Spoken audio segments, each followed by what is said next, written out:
Nurse Sue here, and welcome to my kitchen. Today I'm going to show you how to make peach oatmeal bake, only I'm going to use mangoes. So I made this over the weekend and we really enjoyed it. This can be great for breakfast, but in my world this would be a really good dessert too. So light, not a lot of sugar, you just have honey in it to sweeten it, or maple syrup. So we really enjoyed it, so I'm excited to make it again. So the recipe that I'm going to post is going to say peaches, but our mango tree exploded, so I'm going to do mangoes. And but you could do your blueberries, raspberries, you could do any kind of fruit you wanted to with this recipe, but it is really good. Now, I am all about modifying recipes and making them my own. So this recipe, when I went to do it today, I realized I'm out of oatmeal and I went, oh no.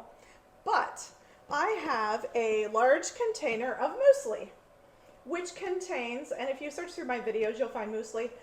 It's oatmeal, chia seed, flaxseed, pumpkin seeds, nuts, and cinnamon. And I need all of those ingredients for this recipe, so it's perfect. So I'm actually just going to use muesli and not add the chia seed, the flaxseed, the cinnamon. But I'll post the whole recipe in the description so that you know exactly all the different stuff you need. So I'm going to take 2 cups of my muesli mix, and I'm going to start with that in my bowl. And then the next thing I'm going to add is 2 1/4 cups of unsweetened milk. So I make almond milk typically. Let me do this over the sink. Sometimes I'll do oat milk, but we do like almond milk. So I'm going to just put my almond milk in here. And I probably should have poured and measured this ahead of time so you didn't have to watch me do all of this.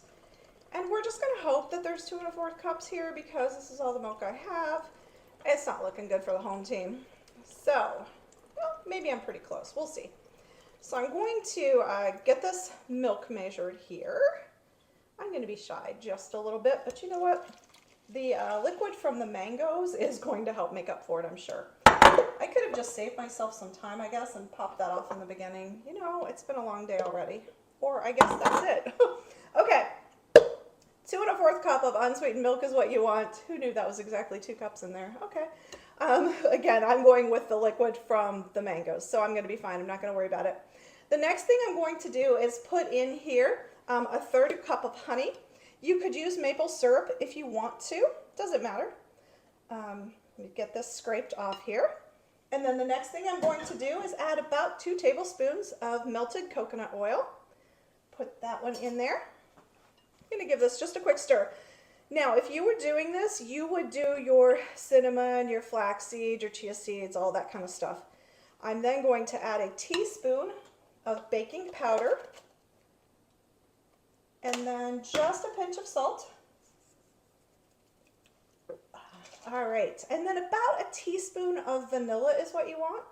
If I could only open that. I'm not the best at measuring vanilla, you guys. Love vanilla. Put it all in there. All right. Now I'm going to give this a mix. And then it calls for 3 cups of chopped fruit. I'm going to start with 2 cups in here. And then the third or the last cup actually will be sprinkled on top of it. Okay? Put that one right there. All right. So you have your oatmeal, your unsweetened milk, maple syrup, coconut oil, cinnamon, chia seed, flaxseed, baking powder, vanilla. And then 2 cups of the fruit go in here now. So what I'm going to do is I'm going to pour this into an 8x8 baking dish. And then I'm going to top it with the other mangoes. And then I'm going to bake it at 350 for about 45 minutes. Now what we discovered is that we really like it with just a dollop of Cool Whip on it. But we had it for breakfast this weekend. Really good as a breakfast dish. Again, could be a dessert, whatever you need it to be. So I hope you guys will give this one a try. Use some different fruits. Let me know what you're using, okay? Let me know what you like so that I know something different to try, okay? Thanks for stopping by my kitchen today.